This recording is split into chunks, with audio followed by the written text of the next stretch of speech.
It's on? Yes. What's cracking, guys? Omar Esop here. I'm joined with my boys, both strongmen, Dane and RJ. Boys, how you guys doing? What are we doing today? I don't know. We're learning a little bit about the axle. What is the axle? Right? We want to learn more about strongman. We're here with two accomplished strongman competitors.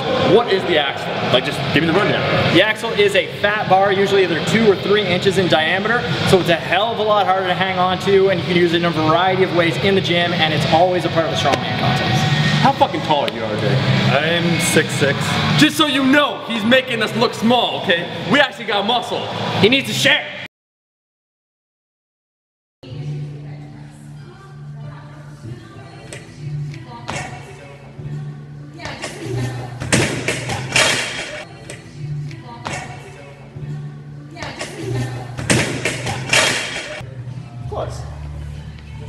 I'm here with my boy RJ today. As you'll notice, strongmen come in all shapes and sizes. I'm a 175er. He's a huge man. 300 so 300, there you go, 300 plus. Large dude. Anyway, he's here today, gonna help me demonstrate the axle.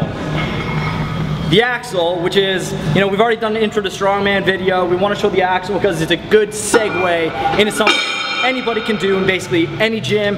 You can go buy an axle. You can you can go buy an axle at a store. Hardware store. Hardware store. You can go buy an axle at a hardware store, just a piece of plumbing basically, 2 inches, 3 inches, and then bring it to the gym, load some weights on it. Or you can go get some fat grips at your local, you know, anywhere you can get like chalk or supplements or anything like that, you can get fat grips, which we'll show you in a bit. So anyway, RJ here is going to demonstrate first a little axle deadlift. So RJ, regular deadlift, just grip it. It's going to be harder to hold because it's a 2-3 inch handle, but there it is, regular deadlift. You just have to squeeze it a lot harder, and it's going to be a little further away from your body, making it a little more difficult to hang on to. Excellent work. Way to go, RJ. Exactly. So that's just a deadlift, not too crazy. You've done a deadlift in the gym. You can do a deadlift with an axle as well. All right, so what my boy RJ here is gonna do is he's gonna power clean this off the ground. It's gonna be more difficult than a barbell again because it's much thicker, so it's harder to hang on to. He's very strong, making it look easy, and just a regular push press. So again, push press. Again, it's harder because it's sticking out further away from your body.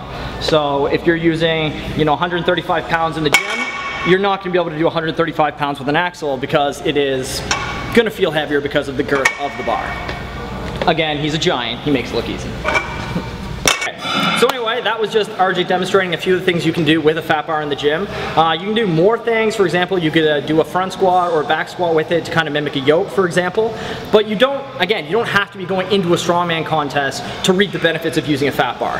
I like to, you know, I use programs like the 5-3-1 or the Cube, but sometimes I find it's difficult to properly progress weights quickly. So I like to do a cycle or a wave with a barbell and then use an axle the next time. And then when you go back to the barbell, it feels a lot easier. So it helps me actually progress my gym lifts by just using a different type of bar. So that's a way, if you're not competing in strongman, you can actually use an axle to get stronger without actually going in any competitions. So the other benefit of using an axle over a thinner bar is that it takes the strain off of your elbows and shoulders for any kind of overhead press, or even for squats. It's easier on the wrists sometimes to support the thicker bar. Exactly. You're not exactly squeezing that thin bar like this, so it takes a lot of pressure off your joints, especially if you're using a suicide grip or not actually using your thumbs. It can help a lot if you have chronic pain in your joints. So again, that's a good explanation of the axle, this guy down here, and how you can just use it in the gym to get nice and jacked. And of course, if you're going to enter a strongman contest, fat bar's always involved, so you gotta have some experience with it. So you can also use fat grips or the Fat Grips Extreme, the thicker ones, which are even better to simulate the axle if you don't have any kind of materials to make your own axle, or your gym doesn't have one. You can just slap these on any bar. Exactly. They make it quite a bit more difficult than an actual axle too, because as you know, they'll kind of try and slip off the bar, so they're an extra challenge. But a lot of fun. You can use them in any gym. So having a pair of these in your bag, can't go wrong. All right, we're rolling. Well, that is the video. Learning some more strongman with some real strongman competitors, trying to provide some fresh new content for you guys. If you like the video, make sure to like the damn video. And where can we find you guys? Dane, where can we find you? As always, Fit in a Fat World is my handle for all social media. RJ. And on Instagram, I'm Reliable J. Let us know what more you want to see in terms of strongman training, equipment, any information, because we will be providing more content. We out.